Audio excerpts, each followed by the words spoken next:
Hello, friends, and welcome back to r/ProRevenge.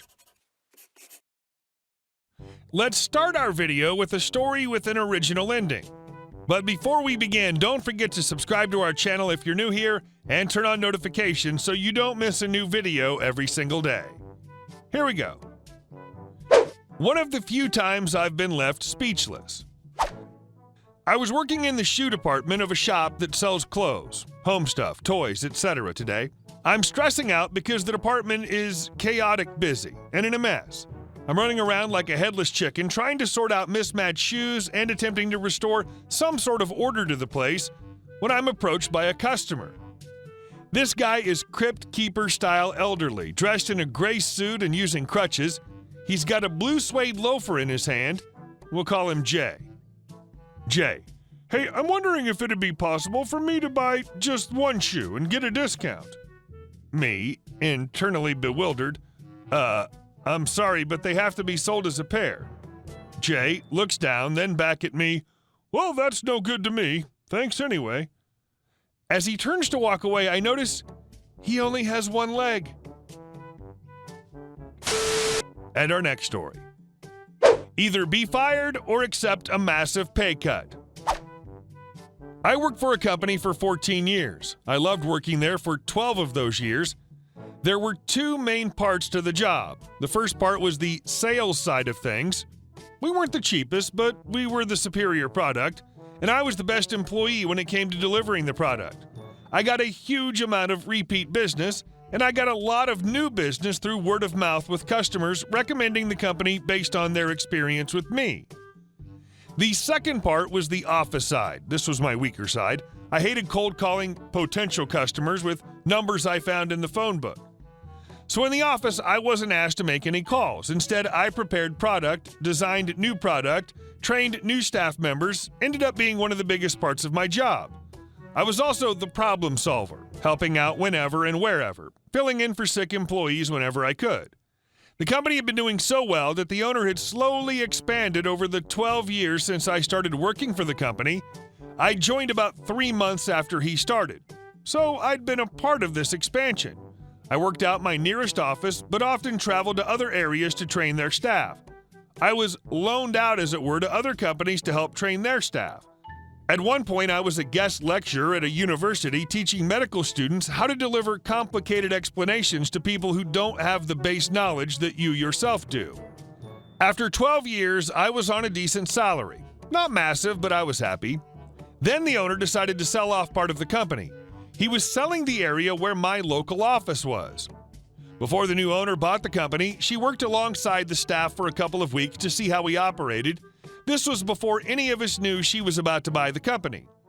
As far as we knew, she was just another employee, and she was shadowing us to learn.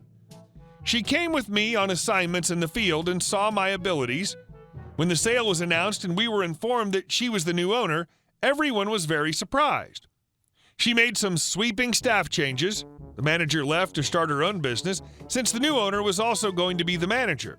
A lot of staff were let go. The secretary, myself, and a couple of newer hires were kept on. The new hires were on the lowest wages, not salaries. Anyone who'd got to a decent level was let go. Since almost everyone was on a 0-hour contract, she was able to do this. Whilst technically it was a new company, for the customers, it was the same old business. The company still had the same trading name. My job for the first few months after the sale was to train up the remaining staff to replace the more experienced staff members who had been let go. Over the next 2 years, business started to fall. The reason was simple. The new owner decided to try and maximize profits by increasing prices while decreasing the quality of the product. 95% of our old customers left us. New customers almost never became repeat customers. Complaints skyrocketed. While all this was going on, our staff turnover rate was ridiculous. People left after a few months when they realized that the minimum wage they were being paid wasn't worth it. Then I got the phone call. The owner needed me to come to the office. This was unexpected, so I did. I arrived back to be handed a letter by the owner. It was informing me of a disciplinary meeting to take place in a couple of days' time. I could bring a witness along if I so desired. This knocked me for six. I was the best employee. I read through her list of complaints about my performance, and started working on my defense. At the meeting, I declined to have a witness. Instead, I decided to record the audio of the entire meeting on my phone without informing her. Where I live, this is legal and I didn't need consent. The boss's witness was her friend who she had met at yoga and hired for an office role, firing the secretary who'd been there long before the takeover. Every point she raised, I could counter. They ranged from the week, "You were unavailable to work for a week in August. I booked a week's holiday so I could attend my cousin's wedding on the other side of the country and turn it into a holiday," to the pathetic, "You were late for work on the 12th of May. Is that the day my car broke down and I called the office to let you know?" "I don't know." "I do. Here's the receipt from the garage dated May 12th. To the downright lies. This one I can't write as a quote. Basically, she accused me of gross misconduct for breaking health and safety laws in the way I was delivering a product for a customer. I hadn't broken health and safety laws. She finished her list by telling me that she doesn't want to lose me, but she can't justify keeping such a poor employee at my current salary. I had two choices. I could either sign a 0-hour contract and work for minimum wage, or she could fire me with 2 weeks' notice. I countered that she'd have to give me 12 weeks' notice since my contract guaranteed me 1 week's notice for every year of employment, up to a maximum of 12. She argued that I'd only been her employee for 2 years, since before then I worked for the previous owner. She went to call her lawyer. When she came back, she informed me that since she was firing me for gross misconduct, she didn't have to give me any notice at all. If I wanted to remain and move to the 0-hour contract, I could do that today, but if I didn't, then she'd have to fire me. But because she was nice, she'd give me the 2 weeks' notice. I asked for a couple hours to go home and think about it. She allowed this. I knew the reason she wanted me to remain for the last 2 weeks was because one of our few remaining bigger customers was set to have a product delivery from me in that time. They'd only work with me. I called the office and spoke to the owner. I declined the offer of a 0-hour contract and said I would be leaving. I feigned ignorance and let her know that I was just thinking about what's best for the company. After all, you can't have unsafe staff delivering your product to your customers. However, if she wanted to rethink the gross misconduct accusation, then I would work my 12 weeks' notice. They were her options, 0 weeks or 12. She chose 12. For those 12 weeks, I worked the same way I had for 14 years. I didn't coast, I didn't slack, I didn't badmouth the company on my way out. I continued to train new staff. I continued to deliver the product on my own, personal, exceptional way. I also got in touch with a lawyer who was a specialist in employment law. For those 12 weeks, the owner barely spoke to me. She resented the fact that I knew my legal rights and didn't just believe her lies. I was asked to work my day off to answer the phones while everyone else was being pampered. No one knew I hadn't been invited until they arrived at the spa and I wasn't there. By pointedly excluding me, she was making herself look terrible. For the last 2 weeks, I was training up my friend to basically take over for me. At the end of the 12 weeks, my final day came around. The owner had nothing planned, not so much as a card after 14 years. 2 for her. The office assistant manager, who'd become a friend, had got me some presents, but had to give them to me once the boss was gone for fear of reprisals. The day after my final day, 2 things happened. The first was my friend, who I'd been training up to replace me, quit. He hadn't informed me of his plans to leave, and I only learned of it when he knocked on my door in the middle of the day when he should have been at work to let me know. The second was the owner receiving a letter informing her that I was bringing legal proceedings against her for constructive dismissal, unfair dismissal. I had arranged this with my lawyer to be delivered the day after my final day.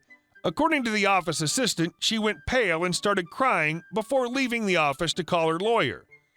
She refuted my claims for constructive unfair dismissal, said it was for gross misconduct, tried to come up with some more reasons for firing me, but the truth was that the company was making less money because of her business practices, and I was the highest and only salary. I had evidence that I was a great employee. I had evidence that she asked me to move to a 0-hour contract. She initially tried to deny this, since the gross misconduct fabrication makes no sense if she wanted me to stay. But once my lawyer provided hers with a transcript of the entire meeting, along with a copy of the recording, she knew she was effed. Still, she let the case drag on for over a year. I think she hoped that the legal fees would lead me to dropping the case. Little did she know, my lawyer was working on a no-win, no-fee basis, while hers wasn't. She ended up settling out of court. The aftermath. The office assistant, who'd become a friend, quit a couple of months after I left. She hated how I was treated and didn't feel safe working for such an untrustworthy boss. Several former customers contacted me personally to inquire why I was no longer with the company. Apparently, the owner was telling them that I just quit. I informed them that I'd been fired for cost-cutting reasons. They moved their business elsewhere. Several offered me jobs. One went so far as to offer me a part-time job and to pay me to attend college to earn a degree required for them to hire me full-time. This was a lovely offer, but they were one of the customers who were a bit too far away to commute, and I wasn't ready to move.